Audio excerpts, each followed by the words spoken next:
Bab 6, Keelektrikan dan Kemagnetan. 6.1,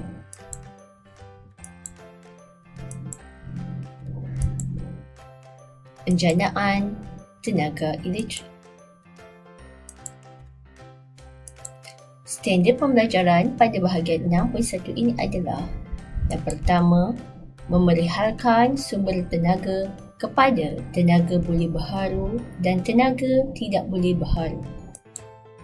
Yang kedua, menerangkan dengan contoh proses penjanaan tenaga elektrik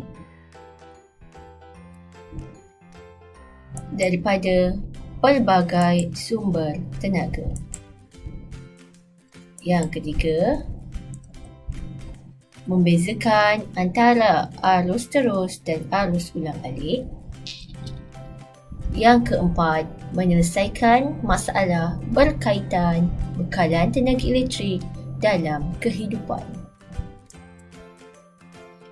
Sumber tenaga boleh dibahagikan kepada: sumber tenaga boleh berharu dan sumber tenaga tidak boleh berharu.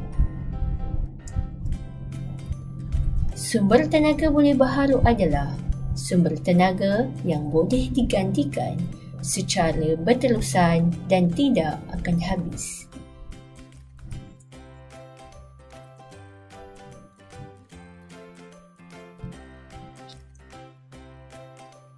Sumber tenaga boleh berharu terbahagi kepada tenaga solar,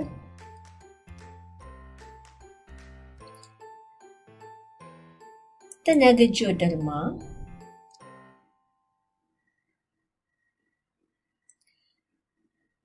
tenaga pasang surut, tenaga ombak, tenaga hidro, tenaga biogeosim dan tenaga angin.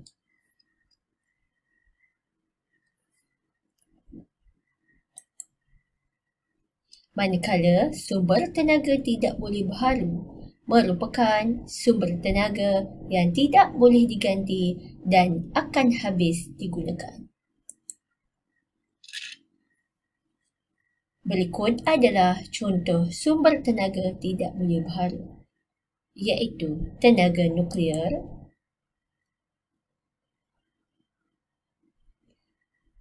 arang batu dan gas asli serta petroleum.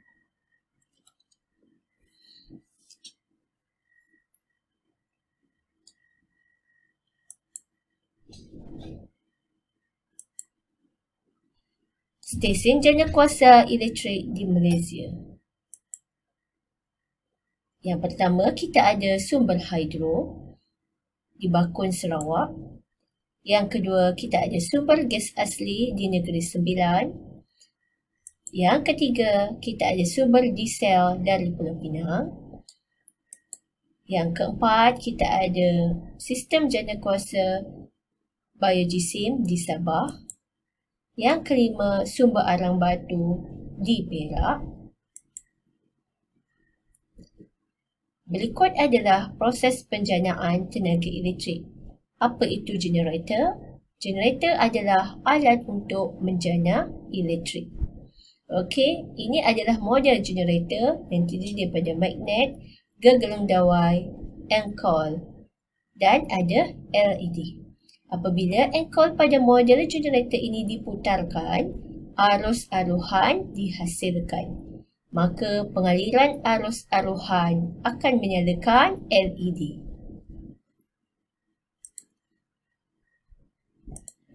Menyalakan LED di sini.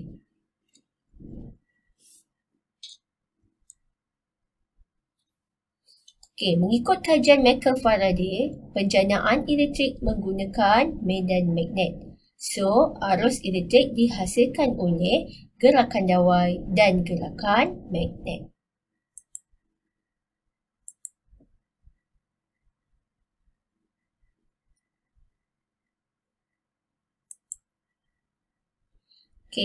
Pada gerakan dawai, Okey, berikut adalah model ya. Di mana kita ada galvanometer, kita ada magnet di sini, ada dawai penyambung ya. Apabila dawai penyambung digerakkan, okey, gerakan dawai menyebabkan garis medan magnet dipotong. Dawai penyambung atau solenoid digerakkan melalui ruang antara kutub magnet dengan pantas. Maka arus aluhan dihasilkan dalam dawai penyambung atau solenoid dan mengalir melalui galvanometer. Jarum penunjuk galvanometer terpesu. Seterusnya, pada gerakan magnet. Okey. Gerakan magnet menyebabkan garis medan magnet dipotong.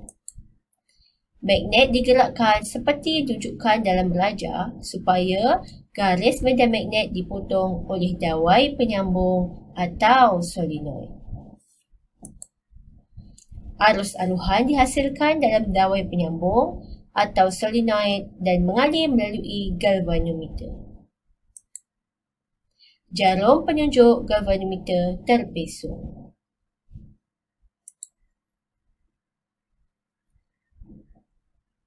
Baiklah, sekarang kita akan belajar berkaitan dengan stesen jana kuasa.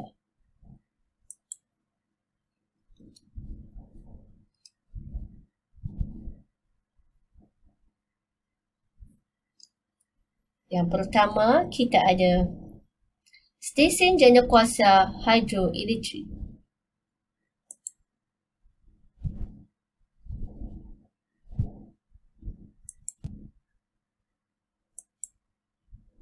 Okey, apakah yang berlaku dalam stesen jana kuasa hidroelektrik? Mekanismenya adalah air tersimpan dalam empangan yang tinggi. Maka air mengalir dari aras tinggi ke aras yang rendah. Seterusnya, aliran air memutarkan turbin. Okey, memutarkan turbin di sini. Seterusnya, penjana menghasilkan tenaga elektrik. So, di sini generator kan. So, generator itu adalah penjana. Menghasilkan tenaga elektrik ya. Alright. Yang ni. Transmission line ni maksudnya elektrik yang dihasilkan. Okey, akan diagihkan ke kawasan-kawasan yang tertentu. Okey, melalui transformer sini. Okey, seterusnya. Perubahan tenaga yang berlaku dalam stesen jana kuasa hidroelektrik adalah yang pertama, tenaga keupayaan graviti. Sebab daripada kedudukan air tadi di atas dan gerak ke bawah. Okey, seterusnya tenaga kinetik pada penjana ni. Dia berputar kan. Okey, seterusnya tenaga elektrik. Okey. Dalam ini yang penting adalah mekanisme dan perubahan tenaga. Seterusnya, okey, kita ada stesen jana kuasa solar. Okey. Stesen jana kuasa solar, kalau kamu perhatikan, sini ada cahaya matahari. Okey. Mekanismenya adalah sinaran matahari. Seterusnya, panel suria menukarkan tenaga cahaya daripada matahari kepada tenaga elektrik. Simple sahaja ya. So, perubahan tenaganya adalah tenaga cahaya kepada tenaga elektrik. Seterusnya, stesen jana kuasa angin. Okey, kamu perhatikan di sini apakah mekanismenya. Okey, sebelum itu kita kena tahu ini adalah penjana. Okey, manakala ini adalah bilah. Okey, bilah kincir angin. So, mekanismenya adalah udara bergerak atau angin angin menggerakkan bilah. So, bilah ni akan berputar. Seterusnya, bilah memutarkan turbin. Pada penjana tadi, maka penjana akan menghasilkan tenaga elektrik. So, perubahan tenaga yang berlaku adalah tenaga kinetik menghasilkan tenaga elektrik. Stesen jana kuasa terma.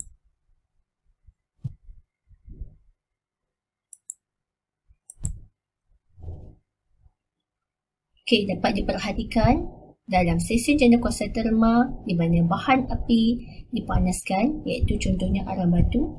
Seterusnya, apakah mekanismenya?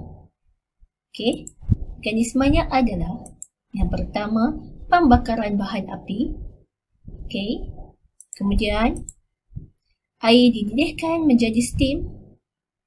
Di sini steam, ataupun di sini steam.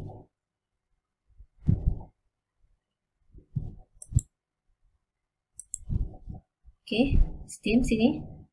Okey, seterusnya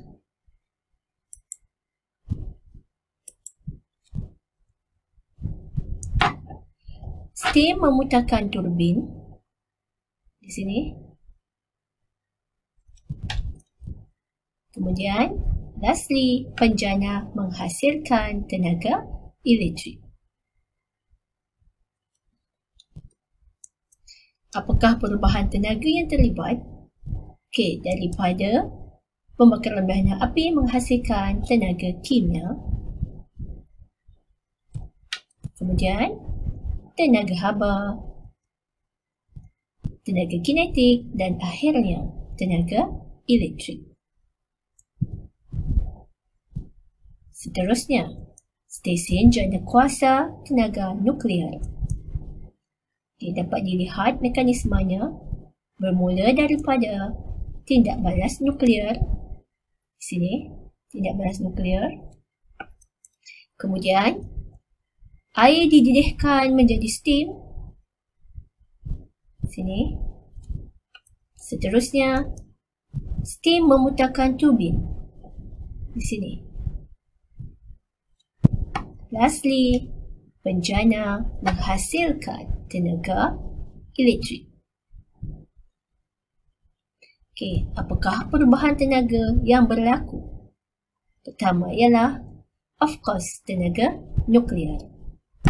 Kemudian, tenaga haba, tenaga kinetik dan akhirnya tenaga elektrik. Seterusnya, stesen jana kuasa tenaga biogesin. Okey, di mana mekanismenya bermula daripada metana dihasilkan oleh biogesin, iaitu ni food waste. Okey, air dididihkan menjadi steam. Di sini, steam memutarkan turbin. Di sini, dan akhirnya penjana menghasilkan tenaga elektrik. Apakah perubahan tenaganya? Bermula daripada tenaga kimia, tenaga haba, tenaga kinetik dan akhirnya tenaga elektrik. Arus terus ialah arus elektrik yang mengalir dalam satu arah sahaja. Contoh alat yang menggunakan arus terus adalah kalkulator. Manakala contoh penjana yang menghasilkan arus terus adalah panel suria. Arus ulang alik pula adalah arus elektrik yang arah alirannya berubah-ubah secara berterusan. Contoh alat yang menggunakan arus ulang alik adalah pembakar roti. Selain itu, pendingin hawa. Kemudian, contoh penjana yang menghasilkan arus ulang alik adalah hidroelektrik. Kebanyakan penjana menghasilkan arus ulang alik. Osiloskop sinar katod. Okey, yang pertama ini adalah gandaan Y. Fungsinya untuk mengubah magnitud ketinggian tumpuk cahaya. Yang kedua adalah pesongan Y. Fungsinya untuk menyelaras kedudukan tumpuk cahaya secara menegak. Yang ini adalah yang ketiga, pesongan X. Fungsinya untuk menyelaras kedudukan tumpuk cahaya secara mengufuk. Yang keempat, suis arus terus atau arus ulang alik. Fungsinya dipilih mengikut jenis input yang diterima. Kelima adalah dasar masa. Fungsinya untuk mengawal pergerakan tumpuk cahaya melintasi skrin secara mengufuk. Yang keenam, tombol kawalan fokus. Fungsinya untuk mengawal ketajaman tumpuk cahaya pada skrin OSK. Dan nombor 7 adalah tombol kawalan keamatan. Fungsinya untuk mengawal kecerahan tumpuk cahaya pada skrin OSK.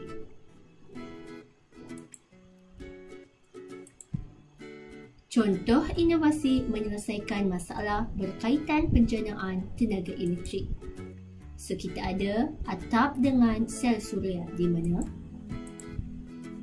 menyerap dan mengubah tenaga solar kepada tenaga elektrik tanpa menjejaskan alam sekitar. Dan contoh yang kedua adalah penghantaran dan pengagihan tenaga elektrik tanpa wayar. Okey, di mana pengecas bateri handphone dan juga jam. Ya. Okey, mengubah tenaga elektrik kepada tenaga gelombang radio atau mikro untuk dihantar dan diagih secara tanpa wayar ke alat elektrik yang dapat mengubah tenaga gelombang radio kembali menjadi tenaga elektrik. Sekian sahaja daripada saya untuk hari ini 6.1. Okey, jangan lupa subscribe. Jumpa lagi pada video saya yang akan datang. Okey, bye.